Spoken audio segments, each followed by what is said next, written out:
Hello. आज की video में हम करेंगे फॉर्मेटिंग टैग्स के बारे में।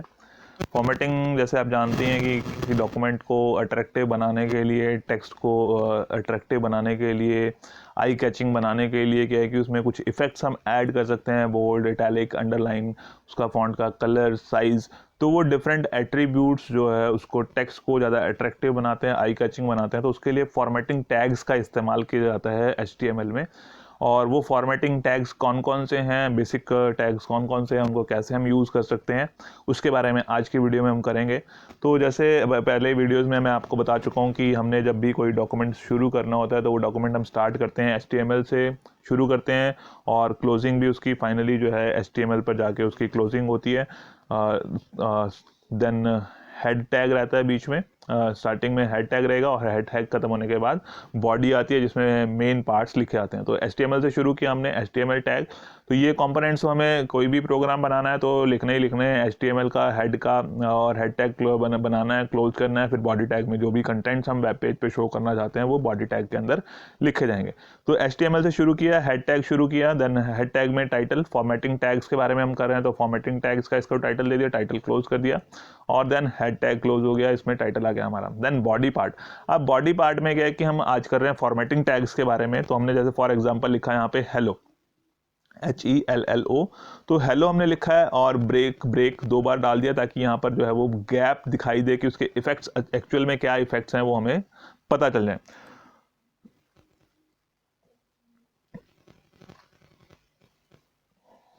तो ये आपका हेलो टैग, हेलो लिखा हमने, ये कंटेंट है जो आपको शो होगा उस पर स्क्रीन पे, वेब ब्राउज़र पे। तो इसको सेव भी कर दिया है। सेव करने के बाद इसके जो रिजल्ट्स हैं वो यहाँ पे दिखाई दे रहे हैं। तो आपको यहाँ से पता चल जाएगा कि कौन सा टैग हमने लिखा है और उस टैग का क्या रिजल्ट यहाँ पे है वो आपको साथ साथ दिखाई देगा। तो हेलो लिखा, जस्ट सिंपल वर्ड्स में लिखा हमने, BR करके स्टार्टिंग में लिख रहे हैं, एक सिंपल वर्ड्स में आपको हेलो यहाँ पे लिखा हुआ दिखाई दे रहा है। और फिर उसके बाद हमने बी टैग का इस्तेमाल किया है। B is used to bold text. B tag का इस्तेमाल करते हैं हम टेक्स्ट को बोल्ड करने के लिए। तो ये पेयर्ड टैग में यूज होगा। बी आपने ओपन किया, बी आपने क्लोज किया, उसके बीच में जो कंटेंट्स आपने लिखे थे, कंटेंट्स लिखे आपने हेलो, और ये कंटेंट जो है वो बोल्ड की फॉर्म में आ गया। एक हो गया आपका बोल्ड टैग। देन सेकंड हम कर रहे हैं स्ट्रॉन्ग टैग। स्ट्रॉन्ग यानी कि सेम एज बोल्ड की उसके रिजल्ट्स जो है वो आपको सेम बोल्ड की तरह से मिलते हैं। स्ट्रॉन्ग टैग ओपन किया और उसमें हेलो ही लिखा हमने, देन स्ट्रॉन्ग उसको क्लोज कर दिया। BR यानी कि 2 ब्रेक्स उसमें ऐड कर दिए, 2 लाइन ब्रेक्स उसमें ऐड हो गए हैं। तो हेलो यहाँ पे स्ट्रॉन्ग लिखा था तो आप देख रहे हैं कि थर्ड टाइम यहाँ पर जो है वो थोड़ा सा बोल्ड ही है। बोल्ड और स्ट्रॉन्ग का रिजल्ट सेम ही मिलेगा। देन अगर इटैलिक करना है तो इटैलिक के लिए आई यूज किया जाता है। इटैलिक के लिए जो टैग है दैट इज आई। तो आई आपने इसमें लिखना है, इसको एंगल्ड ब्रैकेट में आई लिखा, देन हेलो, और ये आई टैग क्लोज कर दिया। और यहाँ पे आई के बीच में जो आपने हेलो लिखा था ये इटैलिक की फॉर्म में यहाँ पे आपको शो हो रहा है। देन EM भी जो है वो एम्फेसाइज्ड टेक्स्ट। और एम्फेसाइज टेक्स्ट में जो भी रिजल्ट्स हैं वो सेम इटैलिक के लिए ही की तरह की होते हैं। तो आप आई भी यूज़ कर सकते हैं, EM चाहें तो EM यूज़ कर सकते हैं। ऐसे ही बोल्ड और स्ट्रॉन्ग में से जो भी चाहें आप यूज़ कर सकते हैं। तो EM से EM यूज़ किया, हेलो लिखा, EM टैग क्लोज कर दिया। तो इसका भी रिजल्ट जो है वो हेलो, ये आपको जो है वो इटैलिक की फॉर्म में दिखाई दे रहा है। देन अगर आपने अंडरलाइन करना है तो अंडरलाइन के लिए जो टैग यूज़ किया होता है that is U tag. Underline के लिए U टैग यूज होगा। U आपने लिखा, उसको एंगल्ड ब्रैकेट्स में लिखना है। ओपनिंग टैग हो गया, हेलो लिखा, और उसको जो है वो फ्रंट स्लैश के साथ U टैग आपने क्लोज कर दिया, हेलो। अब ये जो है आपने अंडरलाइन में लिखा था तो ये यहाँ पर हेलो जो है वो आपको अंडरलाइन जो है वो शो होके दिखाई देगा। Then strike tag. Strike tag की जैसे आप देखते हैं, स्ट्राइक थ्रू करना है, उसको काटना है, लिखना तो है, लिख के भी अगर उसको स्ट्राइक थ्रू करना है, काट देना है, तो उसके लिए स्ट्राइक टैग यूज किया जाता है। स्ट्राइक हेलो और स्ट्राइक टैग को क्लोज कर दिया, ये उसका क्लोजिंग टैग हो गया। फ्रंट स्लैश स्ट्राइक, ये क्लोज हो गया। और इसमें जो आप देख रहे हैं कि हेलो और इसके बीच में एक लाइन यहाँ पर दिखाई दे रही है, ये जो है वो स्ट्राइक टैग हो गया आपका। Then small tag. Small tag से क्या है कि आप उसके कंटेंट्स को थोड़ा सा साइज उसका छोटा कर सकते हैं। स्मॉल टैग से क्या होगा कि कंटेंट जो भी आपने कंटेंट्स लिखे हैं उसका साइज छोटा हो जाएगा। नॉर्मली हमने कोई भी टैग यूज नहीं किया था तो ये साइज आ रहा था। अब हमने स्मॉल टैग यूज किया तो उसका साइज थोड़ा सा जो है वो कम हो गया। और स्मॉल टैग ओपन किया, उसके अंदर जो कंटेंट्स लिखने थे हेलो लिखा आपने, देन स्मॉल टैग क्लोज किया और उसका साइज जो है वो थोड़ा कम हो गया। एंड बिग टैग, जैसे स्मॉल का काम था कि उसके साइज को कम करना फॉन्ट के, और बिग टैग से क्या होगा कि फॉन्ट का साइज जो है वो इंक्रीज हो जाएगा। तो बिग टैग ओपन किया आपने, बिग टैग क्लोज किया, बीच में हेलो लिखा, तो अब आप देख रहे होंगे कि इसके साइज में और इसके साइज में डिफरेंस है। इसका साइज जो है वो काफ़ी कम है और इसका कंपैरेटिवली थोड़ा सा साइज इंक्रीज हो गया।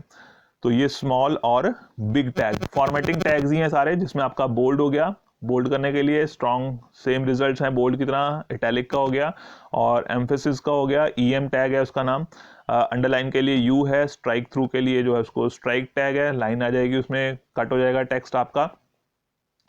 देन स्मॉल फॉन्ट साइज को कम करने के लिए, और फॉन्ट साइज को बढ़ाना है तो उसके लिए बिग टैग।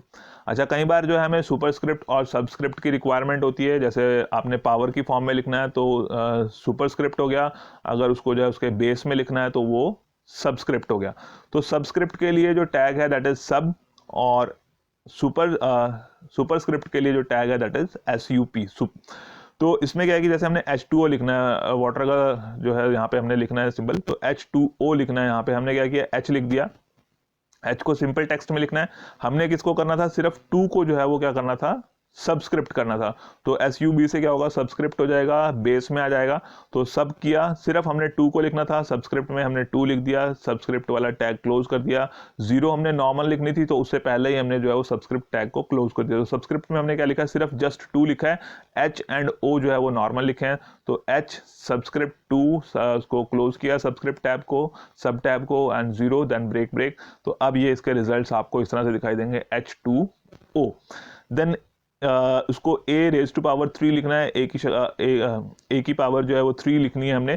तो A तो नॉर्मल फॉन्ट में लिखना है, और पावर क्या करनी है, 3 करनी है, तो 3 को जो है वो सुप करके लिखना है, SUP, जो उसमें आपका पावर के लिए, सुपरस्क्रिप्ट के लिए जो टैग है दैट इज SUP, सुपरस्क्रिप्टिव के लिए तो SUP पावर करनी थी हमने 3, तो 3 को जो है वो सुपर टैग के बीच में लिखा, ये SUP टैग जो है ओपन किया, देन SUP टैग हमने क्लोज कर दिया। तो 3 जो है वो पावर की फॉर्म में आ गया, A⁻3, ब्रेक ब्रेक किया तो नेक्स्ट जो है उसमें चला गया। अब इसके बाद जैसे हमारे पास यहाँ पर है ब्लॉक कोट। ब्लॉक कोट जो है बेसिकली इस ब्लॉक कोट का यूज़ किया जाता है कि किसी पर्टिकुलर कोटेड सेक्शन को हमने शो करना है, तो कोटेड सेक्शन को शो करने के लिए ब्लॉक कोट उसको यूज़ किया। वेलकम टू माय वेबसाइट हमने लिखा, ब्लॉक कोट किया, और वो जो है एक कोटेड टेक्स्ट की फॉर्म में यहाँ पर शो हो जाएगा। देन नेक्स्ट जो टैग हमने यूज़ किया that is centre tag, that is for centre alignment की अलाइनमेंट्स होती हैं, जो आपने अगर डिटेल में देखना होगा तो माइक्रोसॉफ्ट वर्ड की वीडियो है, उसमें आप देख सकते हैं डिफरेंट अलाइनमेंट्स होती हैं हमारे पास, सेंटर, लेफ्ट, राइट, जस्टिफाइड। तो अलाइनमेंट का मतलब है कि किस तरह से उसकी अलाइनमेंट होनी है, पेज में आपको वो टेक्स्ट किस तरह से दिखाई देगा। तो सेंटर अलाइनमेंट, यहाँ आप देख रहे हैं कि इतना जो आपका बड़ा वेब पेज है, इसके सेंटर में जो है ये आ रहा है सेंटर अलाइन, तो ये सेंटर अलाइंड हो गया। इसके राइट में भी और इसके लेफ्ट में भी दोनों साइड जो है वो स्पेस इक्वल रहेगा, वो सेंटर अलाइंड हो गया। तो सेंटर अलाइनमेंट के लिए आपके पास जो टैग है दैट इज सेंटर टैग, और यहाँ पर जो है हमने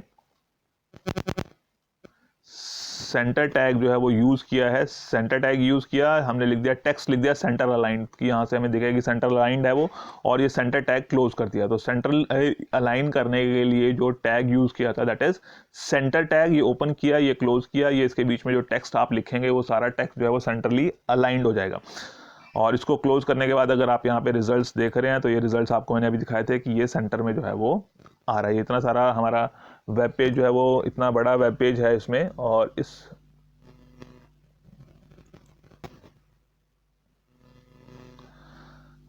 वेब पेज में जो है वो लेफ्ट में और राइट में इसके जो है वो स्पेस लगभग इक्वल स्पेस जो है यहाँ पर आ रहा है। देन सेंट्रल अलाइनमेंट के बाद इसमें और हमारे पास है DIV। DIV जो है एक टैग है जिससे जो है वो किसी भी टेक्स्ट का, इमेज का जो है हम अलाइनमेंट कर सकते हैं, और वो अलाइनमेंट लेफ्ट भी की जा सकती है, सेंटर भी की जा सकती है, राइट अलाइनमेंट भी की जा सकती है।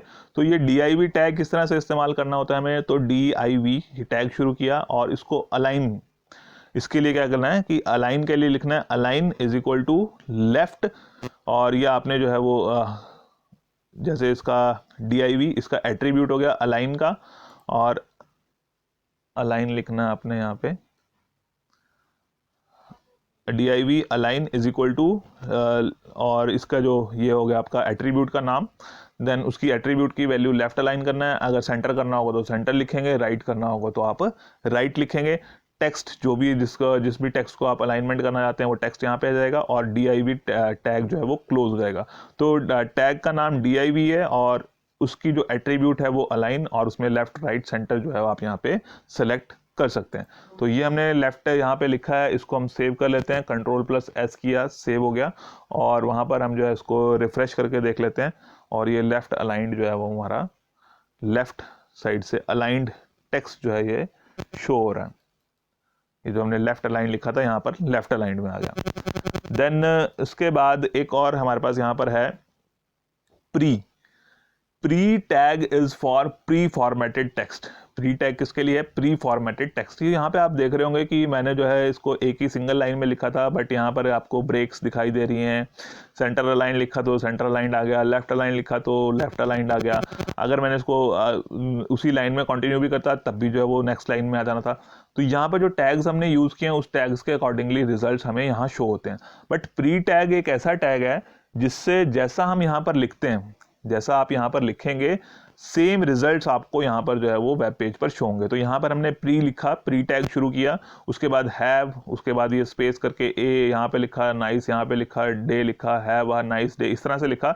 तो सेम ही तरीके से जो है वो आपको यहाँ पर वेब ब्राउजर में अपने दिखाई दे रहा है, हैव अ नाइस डे। उतने ही गैप के बाद, उतने ही स्पेस के बाद, उतनी ही लाइन अलग अलग लाइन्स में जो है वो दिखाई दे रहा है। That is because of pre tag. तो प्री टैग किस लिए होता है? To define pre formatted text की, पहले से ही फॉर्मेटेड जो आपने जो भी उसमें HTML डॉक्यूमेंट में आप जो जिस तरह से जिस फॉर्मेट में आप उसको लिखेंगे सेम फॉर्मेट में आपको यहाँ पर वो डिस्प्ले हो जाएगा। तो इन केस की अगर हम इसका जो है वो स्पेस और बढ़ा देते हैं, यहाँ पर आपने देखा कि ए के ऊपर कर दिया मैंने नाइस, और अब इसको Ctrl+S किया, सेव किया, देन यहाँ पर आके जो है मैंने इसको रिफ्रेश कर दिया। तो अब आप देख सकते हैं कि ये स्क्रीन के ऊपर जो है आपकी ए जैसा हमने वहां पे लिखा था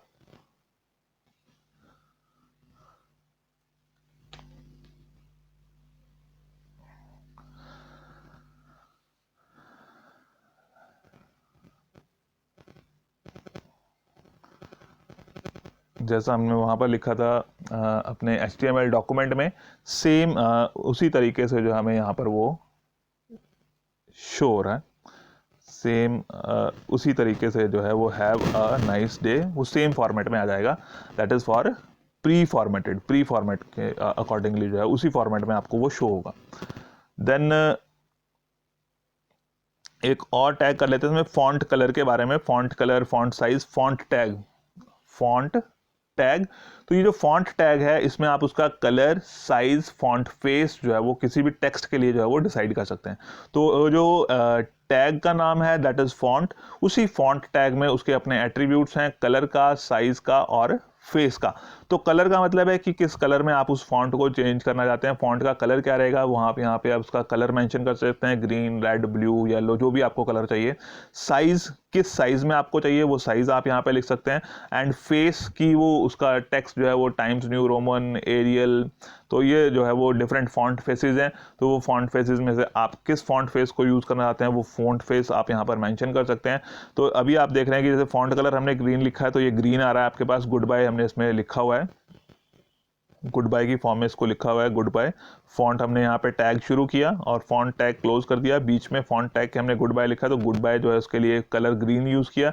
साइज 4 लिखा तो 4 साइज में आ रहा है। फॉन्ट फेस एरियल आ रहा है। फॉर एग्जांपल अभी ग्रीन की जगह अगर हम यहाँ पे एक ब्लू कर देते हैं, फॉर एग्जांपल हमने यहाँ पर जो है वो ब्लू कर दिया, इसको सेव किया, देन यहाँ पर जो है हमने इसको रिफ्रेश किया तो आप देख रहे हैं कि कलर जो है इसका ब्लू में चेंज हो गया। और अगर इसका साइज अगर आपने यहाँ पे चेंज कर दिया, इसको सेव किया, सेव करने के बाद देन रिफ्रेश कर दिया, तो अब आप देखेंगे कि इसका फॉन्ट का साइज जो है वो भी चेंज हो गया। तो फॉन्ट एट्रीब्यूट जिससे जो है फॉन्ट के अंदर उसका फॉन्ट टैग में उसके एट्रीब्यूट्स हैं, कलर का, साइज का, फॉन्ट फेस, तो ये जो है हम चेंज कर सकते हैं और ये फॉन्ट टैग आपका क्लोज हो जाएगा। ये भी जो है पेयर्ड टैग का पार्ट है। तो ये कुछ आपके फॉर्मेटिंग टैग्स हैं जिसमें बोल्ड, स्ट्रॉन्ग, इटैलिक, एम्फेसिस का EM, U, strike, small, big, sub, sup, block quote, centre, DIV and font tag. इसके बारे में मैंने आपको आज की वीडियो में बताया। तो इस तरह से आप इसको बना सकते हैं, देख सकते हैं कि टेक्स्ट एडिटर में बनाने के बाद ब्राउज़र में आपको उसके कैसे रिजल्ट्स दिखाई देते हैं। Okay, thank you.